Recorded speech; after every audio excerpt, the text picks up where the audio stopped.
Hello, and welcome to our Thursday reflection. Our reading this morning is taken from the Gospel according to St. Matthew, chapter 20, and beginning to read at the 20th verse. Then the mother of Zebedee's sons came to Jesus with her sons, and kneeling down, asked a favour of him. "What is it you want?" he said. She said, "Grant that one of these two sons of mine may sit at your right and the other at your left in your kingdom." "You don't know what you're asking," Jesus said to them. "Can you drink the cup I am going to drink?" "We can," they answered. Jesus said to them, "You indeed will drink from my cup, but to sit at my right or left is not for me to grant. These places belong to those for whom they have been prepared by my Father." When the 10 heard this, they were indignant with the two brothers. Jesus called them together and said, "You know that the rulers of the Gentiles lord it over them, and their high officials exercise authority over them. Not so with you. Instead, whoever wants to become great among you must be your servant, and whoever wants to be first must be your slave. Just as the Son of Man did not come to be served, but to serve, and to give his life as a ransom for many." And as always, we thank God for his word. Human nature doesn't change, does it? Here we have a mother ambitious for her sons, seeking a promise for their advancement from the boss. Interestingly, in St. Mark's Gospel, he says that the question came from the brothers themselves. He doesn't even mention their mum.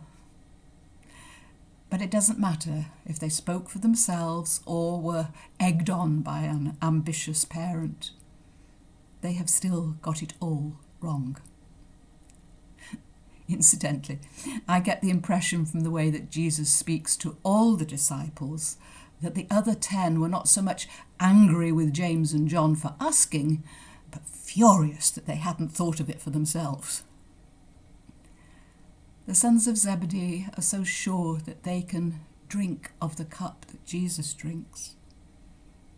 I wonder how they felt at his crucifixion when they saw him enthroned on a cross and saw the other crosses to the right and to the left of Jesus. As the saying goes, be careful what you ask for.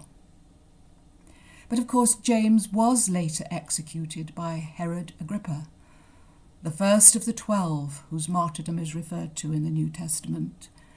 So James did, in a sense, drink of the same cup. Don't come to Jesus to obtain earthly power. Don't come to Jesus if you want to triumph over others. Come to Jesus to learn how to serve, to value that service more than influence or financial gain.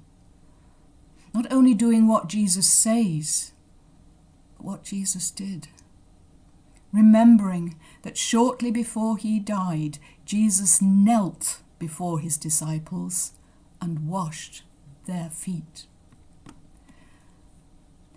I recently read something written by the writer, the novelist A.J. Cronin, but not in one of his works of fiction, but when writing about his time working as a doctor in a Welsh mining village.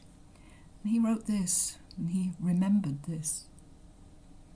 "I have told you before about Olwen Davis, the middle-aged district nurse who for more than 20 years, with fortitude and patience, calmness and cheerfulness, served the people of Tregunny. Her unconscious selflessness, which above all seemed the keynote of her character, was so poorly rewarded it worried me. Although she was most beloved by the people, her salary was most inadequate. And late one night, after a particularly difficult case, I ventured to protest to her as we drank a cup of tea together. "Nurse," I said, "why don't you make them pay you more? It's ridiculous that you should work for so little." She raised her eyebrows slightly, but she smiled. "I have enough to get along." "No, really," I persisted.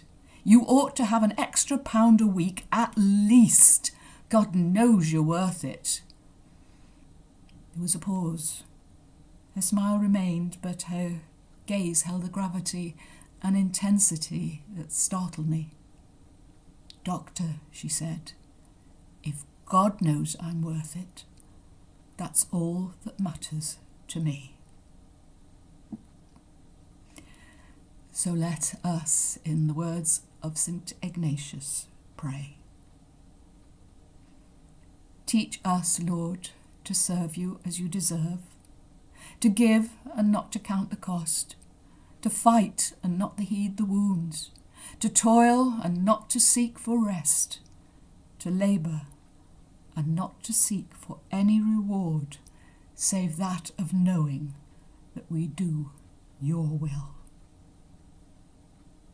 Amen. And so God keep you safe until we meet again.